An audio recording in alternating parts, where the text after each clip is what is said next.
स्वागत है आप सभी का फिर से एक नए वीडियो में। तो आज हम पढ़ने जा रहे हैं लॉज ऑफ मोशन, जो कि काफ़ी इम्पोर्टेंट चैप्टर है। एक तरह से कह सकते हैं कि आपके पूरे प्रिपरेशन में फिजिक्स की जो मतलब एक किरण है जिसके अराउंड सारा प्रिपरेशन घूमता है। ये चैप्टर समझना अपने आप में काफ़ी ज़्यादा इम्पोर्टेंट है। तो शुरू करते हैं। तो लॉज ऑफ मोशन, जैसा कि चैप्टर के नाम से हमें पता चल रहा है, हम यहाँ क्या पढ़ने वाले हैं कि जो मोशन होंगे उनके लॉज को हम पढ़ने वाले हैं। मोशन क्या है? कोई भी पार्टिकल एक जगह से दूसरे जगह मूव करता है किसी भी फ्रेम ऑफ रेफरेंस के देखने पे, तो वो एक तरह का मोशन होता है, किसी फ्रेम ऑफ रेफरेंस के रेस्पेक्ट में हो रहा होता है। लाइक हम जो है अर्थ गोल घूम रही है, हम भी घूम रहे हैं, बट हम क्योंकि अर्थ पे ही है तो हमें लग रहा है कि हम मोशन में नहीं है, बट हम भी मोशन में है किसी और के रेस्पेक्ट में।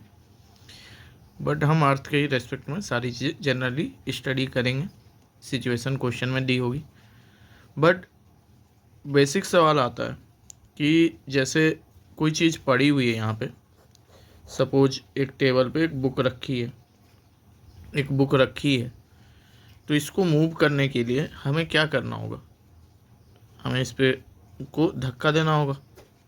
हम धक्का देंगे, बुक यहाँ आ जाएगी और फिर रेस्ट पे रहेगी। कोई सपोज टॉय है, ठीक है, कार, बस, जो भी, इसको मूव करने के लिए सपोज कोई मैकेनिज्म अंदर नहीं है तो हम इसको हाथ से धक्का देंगे तो ये मूव करेगी। हम सपोज यहाँ पे एक बार धक्का दे देंगे तो ये कुछ दूर तक जाएगी और कुछ दूर जाकर रुक जाएगी। सो हमने क्या देखा कि किसी भी मोशन को होने के लिए कोई ना कोई फोर्स चाहिए होता है, कोई फोर्स हम लगाएंगे तभी मोशन होता है। हमने देखा कि किसी भी मोशन को होने के लिए एक फोर्स चाहिए होगा। अब ये बात लग तो सिंपल सी रही है। अब लगभग 300 BC में एरिस्टोटल साहब ने इस पे रिसर्च करना स्टार्ट किया कि भाई ठीक है, मोशन तो फोर्स हो गया, बट ये रुक क्यों रहा है। उन्हें सोचा, उन्होंने देखा कि कोई भी फोर्स चाहिए होता है मोशन करने के लिए। बट 300 BC में एरिस्टोटल साहब ने जब सोचा कि भाई ये ऐसा कैसे हो रहा है कि इधर से जा रहा और रुक जा रहा है, कितने देर पे रुकेगा, क्या है सीन, तो उन्होंने पाया कि अगर यहाँ पे फ्रिक्शन नहीं हो तो शायद ये नहीं रुके, क्योंकि यहाँ पे फ्रिक्शन था इसलिए ये रुक रहा था। तो कहीं ना कहीं रोकने के लिए भी एक और फोर्स चाहिए था, ठीक है। एरिस्टोटल साहब को ऐसा लगा। इसके बाद क्या होता है कि कुछ एक्सपेरिमेंट इसके बाद गैलीलियो जी के द्वारा किए जाते हैं और वो पाते हैं कि यदि हम किसी बॉल को स्मूथ सरफेस पे बिना फ्रिक्शन के फोर्स से एक बार धक्का दे देते हैं तो ये बॉल कभी भी रुकेगी ही नहीं, चलते रहेगी, अगर वो सरफेस पूरी तरह से स्मूथ है, फ्रिक्शनलेस है, ठीक है। उसके बाद उन्होंने और एक चीज़ किया कि उन्होंने जैसे ऐसे सपोज एक कटोरा लिया, बॉल को छोड़ा, तो उन्होंने पाया कि ये जो हाइट थी बॉल की, उतना ही हाइट तक बॉल इधर से रोल होता हुआ गया। देन कटोरे का सपोज ये स्लोप कुछ इधर उधर कर दिया, ठीक है, मैंने एक्चुअली गलती से सेम जैसा बना दिया। सपोज ऐसे स्लोप जो है काफ़ी स्लैंट हो गई, तो भी जिस हाइट से छोड़ी थी उस हाइट तक बॉल गया, भले धीरे गया हो, जैसे भी गया हो, गया, ठीक है। तो इसके बाद गैलीलियो साहब ने एक स्टेटमेंट दी कि कोई भी बॉडी जो है वो अपने इनर्शिया के वजह से अपने स्टेट ऑफ मोशन को कंटिन्यू करती है, ठीक है। इनर्शिया क्या होगा? तो इनर्शिया इज नथिंग बट किसी भी बॉडी का अपने स्टेट ऑफ मोशन को कंटिन्यू करने का जो इच्छा है वो इनर्शिया है, या फिर resistance to change you can say in true words of Galileo ने कहा कि इनर्शिया वो भावना है कि कोई बॉडी कितना रेजिस्टेंट टू चेंज है। हर बॉडी एक जैसा चेंज से रेजिस्टेंस तो है नहीं। अगर एक कार है और एक बस है तो ऑब्वियसली बस को धक्का देने के लिए हमको मुश्किल पड़ेगा, तो इसके मोशन में चेंज लाने के लिए ज़्यादा दिक्कत होगा कंपेयर टू कार। और यही गैलीलियो साहब ने कहा कि जो जितना रेजिस्टेंस करता है अपने चेंज ऑफ मोशन में, उस बॉडी के उस बिहेवियर को इनर्शिया कहा जाता है, इस प्रॉपर्टी को। नाउ इसके बाद न्यूटन, सर आइजैक न्यूटन आते हैं, ठीक है, और ये एक लॉ देते हैं, फर्स्ट लॉ ऑफ मोशन। ये गैलीलियो के ही रिसर्च से और इन सबको पढ़कर एक स्टेटमेंट देते हैं कि every body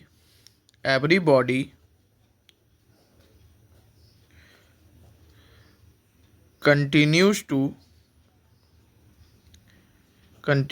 to be in state of its motion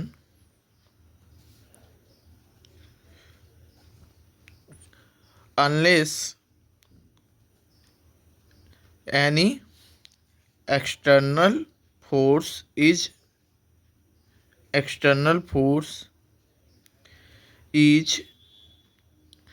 applied on the body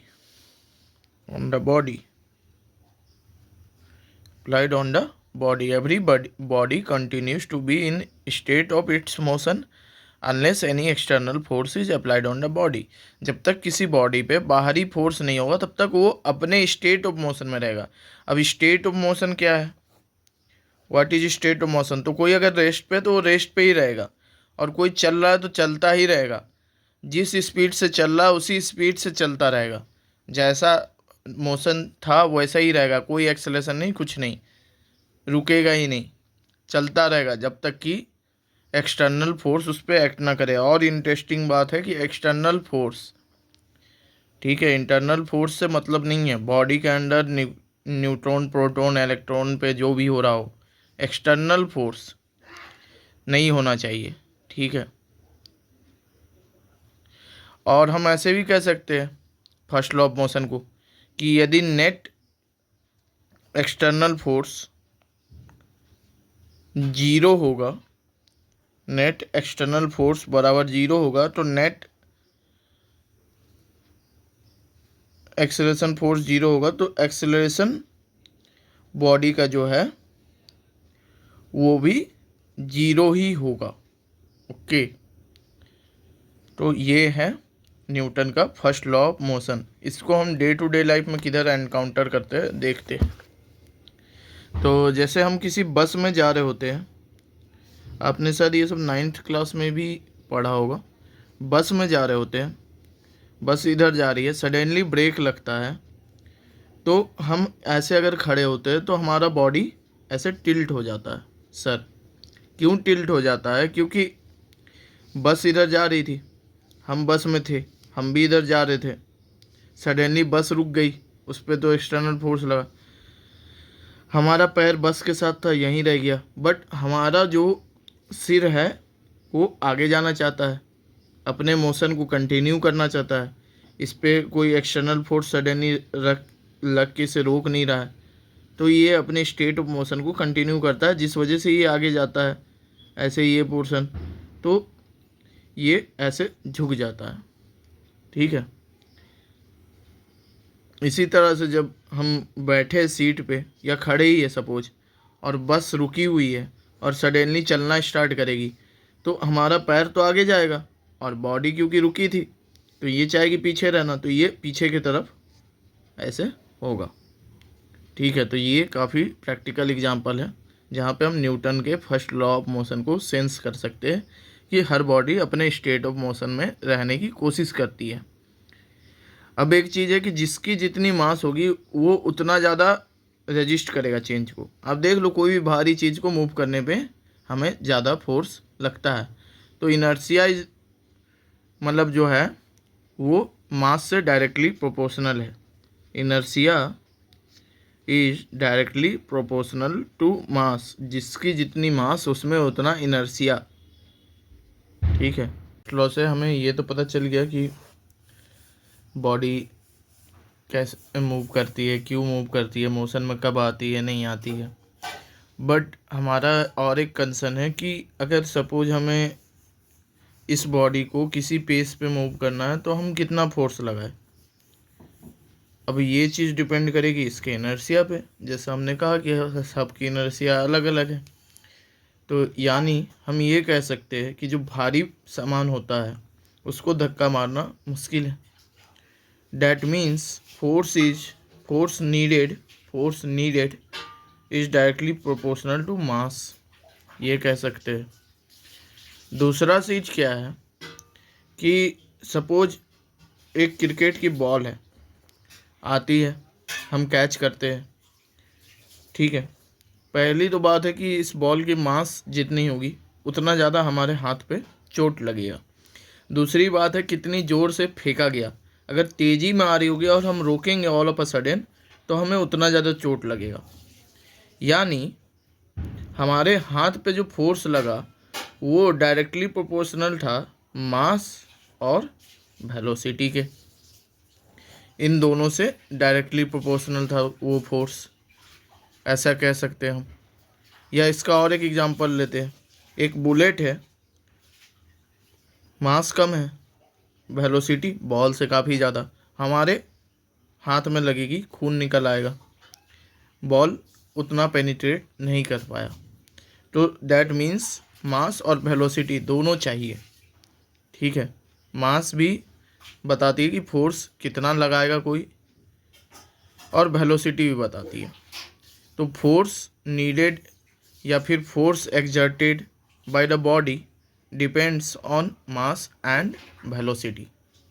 suppose ये एक बॉल थी, ये बॉल ऐसे आई, हमने कैच किया ऑल ऑफ अ सडन, तो हमको बहुत ज़ोर का चोट लगा। ठीक है, एक फुटबॉल है, ठीक, या दोनों केस फुटबॉल का ही लेते हैं। एक बार फुटबॉल को काफ़ी ज़ोर से मारा गया, हम एज अ गोलकीपर उसे रोकते हैं तो हमारे हाथ पर काफ़ी झंझनाहट सा लगेगा, क्योंकि फुटबॉल हमारे हाथ पे झंझनाते हुए लगेगा। पर फुटबॉल हमें पास किया जाता है, हम पैर से इसे रोकते हैं, हमें उतना जोर का चोट नहीं लग रहा होता। ठीक है, तो यहाँ भी वेलोसिटी कह सकते हैं। और एक एग्जांपल लेते हैं कि एक पंखे का ब्लेड है, एक पंखे का ब्लेड है। ठीक है, पंखे का ब्लेड है। ठीक है, मतलब कभी इसमें गलती से हाथ फंस जाए, हमें काफ़ी ज़ोर का चोट लगता है। बट पता नहीं आपने कभी किया है कि नहीं, मैंने स्लो पंखे में किया है कि खुद से हाथ लगाकर इसको धीरे धीरे रोक रहे, तो जब हम धीरे धीरे रोकेंगे तो हमें चोट शायद नहीं लगेगा। तो ये बताता है कि फोर्स मास वेलोसिटी के तो प्रोपोर्शनल है ही, बट एक और चीज़ है जिस पे डिपेंड करता है कि हम कितने टाइम पे इसको रोक रहे हैं। ऑल ऑफ ए सडन हाथ घुसा, हमने रोकने की कोशिश की तो ये हाथ काट देगा, पर इसको धीरे धीरे रोकेंगे तो ये हाथ काटेगा नहीं। डैट मीन्स फोर्स जो एग्जर्ट होगा वो डिपेंड करता है टाइम पे। और कैसे डिपेंड करता है, तो इन्वर्सली डिपेंड करता है। जितना टाइम हम लगाएंगे इस चीज़ को बदलने में उतना ही कम फोर्स लगेगा। बट ये क्या है, ये बताता है कि इस चीज़ के चेंज में जो टाइम लगाएंगे, मीन्स मास है इसके पास और velocity, and mass into velocity को डिफाइन किया गया बाद में, इसको कहते हैं मोमेंटम। ठीक है, मोमेंटम। तो किसी बॉडी के मोमेंटम को जितने तेज़ी से हम चेंज करेंगे उस बॉडी पे हमें उतना ही फोर्स लगाना पड़ेगा। इसी को न्यूटन ने सेकेंड लॉ में कहा, Newton second law of motion, Newton second law of motion वो क्या था? तो Newton second law of motion था कि rate of change of momentum is equal to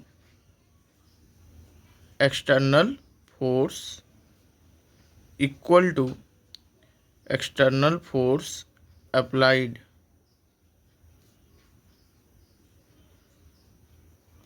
rate of change of momentum of a body. ठीक है, किस पे लगा रहा है और किस पे अप्लाइड टू द बॉडी। किसी बॉडी पे हम जितना एक्सटर्नल फोर्स लगाएंगे वो उसके rate of change of momentum के बराबर होगा। तो F net, obviously external force की हम बात कर रहे हैं। ठीक है, एफ नेट बराबर होता है dmv/dt, जहाँ पे ये छोटी सी चेंज की बात कर रहे हैं। इसको हम dp/dt लिख देते हैं, p is nothing but momentum. ठीक है, ऐसा भी लिख सकते हैं। और बाद में क्योंकि मास ऑफ बॉडी तो कांस्टेंट होगा, generally in every case constant रहता है। अब ऐसा कोई केस हो कि मास भी कम हो रहा हो तो वो अलग की बात है, बट इन जनरल कांस्टेंट ही रहता है। तो m dv/dt, और dv/dt क्या होता है? एक्सेलरेशन। तो एफ नेट बराबर होता है मास इंटू एक्सेलरेशन, बशर्ते मास कांस्टेंट रहे। ठीक है, but basic statement rate of change of momentum के फॉर्म में न्यूटन जी ने दिया था। अब फोर्स बराबर आ गया हमारे पास मास इंटू एक्सेलरेशन।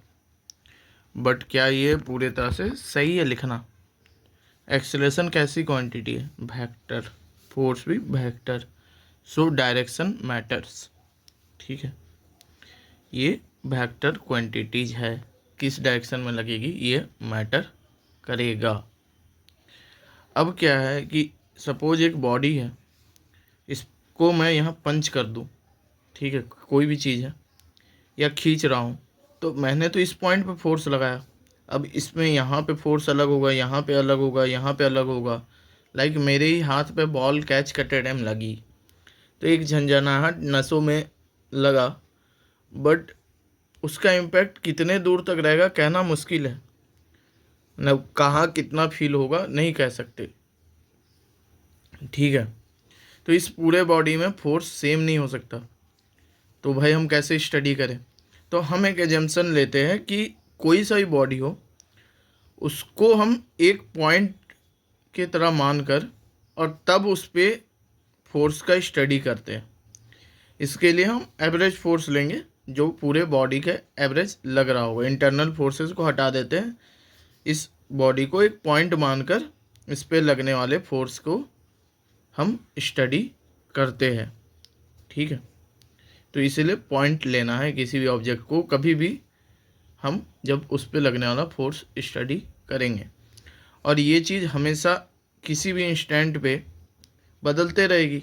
सपोज एक बॉल गिर रहा है, ठीक है, तो अब इस पे एयर का ड्रैग व्रैग है, इधर ग्रेविटी से ये गिर रहा है, मतलब ज़मीन पे गिर रहा है, बट एयर का फ्रिक्शन हर जगह सेम नहीं हो सकता। या और भी मतलब कीड़े मकोड़े, डस्ट पार्टिकल, क्लाउड, डस्ट, कहीं भी कुछ भी है, तो एक्सेलरेशन इसका हर टाइम सेम नहीं हो सकता। सो ये चीज़ हमेशा इंस्टेंटेनियस होती है। ठीक है, हाँ, हमें दे दे क्वेश्चन में कि 0 से लेकर 10 सेकेंड तक ये कांस्टेंट है तो ओके, नो प्रॉब्लम, बट हम जब स्टडी कर रहे हैं तो किसी इंस्टेंट पे और पॉइंट बॉडी लेकर स्टडी करेंगे। अब कुछ इंस्टेंट ऐसे हैं जहाँ पे फोर्स काफ़ी कम समय तक एक्ट करता है और काफ़ी ज़्यादा मोमेंटम बदल देता है। लाइक सपोज कोई बैट्समैन बैटिंग कर रहा है और स्ट्रेट ड्राइव मारे, बॉल जा रही थी इधर और सडनली एकदम वापस हो गई बॉल, तो सडनली एकदम इसका मतलब मास इनटू वेलोसिटी इस साइड एकदम उलट गया, तो लगभग 2 mv के जितना चेंज हो जाएगा अगर बराबर मास वेलोसिटी से भी वापस आया। मीन्स mv से इधर जा रहा था, अब mv से इधर आ रहा है, तो डेल्टा भी कितना हो गया 2 mv और बहुत ही शॉर्ट टाइम में। ठीक है, तो इसके लिए हमने एक नई क्वांटिटी डिफाइन की जिसको हम कहते हैं इम्पल्स। इम्पल्स होता है फोर्स इनटू टाइम की ड्यूरेशन, जितने देर तक वो लगा। और इसको हम क्या कह सकते हैं, और change in momentum. Impulse is nothing but change in momentum, but ये इम्पल्स तभी कहलाता है जब फोर्स लार्ज होती है और छोटे से टाइम में ठीक ठाक चेंज कर जाए। ठीक है, तो इसीलिए इम्पल्सिव वर्ड से है ना suddenly impulses, all of a sudden कुछ, तो इम्पल्स बराबर होता है change in momentum when large force act for short period of time. एक मेन बात तो रही गई, फोर्स बराबर था मास इनटू एक्सेलरेशन। इसकी यूनिट क्या है, तो इसकी यूनिट है यहाँ पे किलोग्राम है, मीटर पर सेकेंड स्क्वायर। ठीक है, और इसको हम कहते हैं न्यूटन, क्योंकि न्यूटन साहब ने ये फॉर्मूला दिया था, एन से हम बताते हैं। ठीक है, और इसको हम न्यूटन कहते हैं ओवरऑल, एन शॉर्ट फॉर्म है। तो किसी भी फोर्स की ऐसा यूनिट न्यूटन है। चीज़ थी कि सपोज कोई चीज़ काफ़ी तेज़ी से हमारे तरफ आ रही है, हम इसे रोकते हैं, ताकत लगाते हैं, तो हमारे हाथों में दर्द होने लगेगा ना कुछ देरों बाद। या कोई बुलेट ही आ रही है, हम उसे रोक रहे हैं तो हमारे हाथ में भी चोट लग रहा है। बॉल आ रही है, हम उसे पकड़ रहे, कैच कर रहे हैं, तो हमारे हाथ में भी चोट लग रहा है। तो ये सारी चीज़ें क्यों होती है? ठीक है, तो इससे हमें एक चीज़ तो पता चल रहा है कि यदि हम इस पे कोई फोर्स लगा रहे हैं तो ये भी हम पे फोर्स लगा रहा है। और देखा जाए तो जितनी भारी चीज़ होगी उतना ज़्यादा हमें दर्द होगा, या जितने तेज़ से बुलेट आएगी उतना ज़्यादा दर्द होगा। तो डैट मीन्स हम पे भी जो लगने वाला फोर्स था वो इस बॉडी के मास और वेलोसिटी पे डिपेंड कर रहा था। डैट मीन्स कि हम पे लगने वाला फोर्स भी उन्हीं चीज़ों पे डिपेंड कर रहा। और एक्सपेरिमेंट्स के बाद पाया गया कि यदि आप किसी बॉडी पे कुछ भी फोर्स लगाते हैं एक्स न्यूटन का, तो वो बॉडी भी आप पे काउंटर एक्स न्यूटन का फोर्स लगाती है। और यही था न्यूटन का third law, Newton's third law of motion. Third law of motion, third law of motion. तो ये था Newton's third law of motion. क्या था कि every action has equal and opposite reaction. इसका मतलब है कि एफ ए बी बराबर minus of F B A होगा, that is force exerted by A on B will be equal to force exerted by B on A in opposite direction. ठीक है, ये Newton का थर्ड लॉ ऑफ मोशन है। Newton ji के तीनों laws को हमने आज पढ़ लिया। हम अगले क्लास में आगे के टॉपिक को देखते हैं, क्योंकि ये चैप्टर काफ़ी बड़ा है तो एक बार में करना सही नहीं होगा, बोर हो जाएंगे लोग। नेक्स्ट बार मैं वीडियो की फ्रीक्वेंसी तेज़ करने की कोशिश करूँगा। दीपावली की वजह से वीडियो काफ़ी लेट आया। आप सभी का देखने को इसी तरह से सपोर्ट बनाए रखें।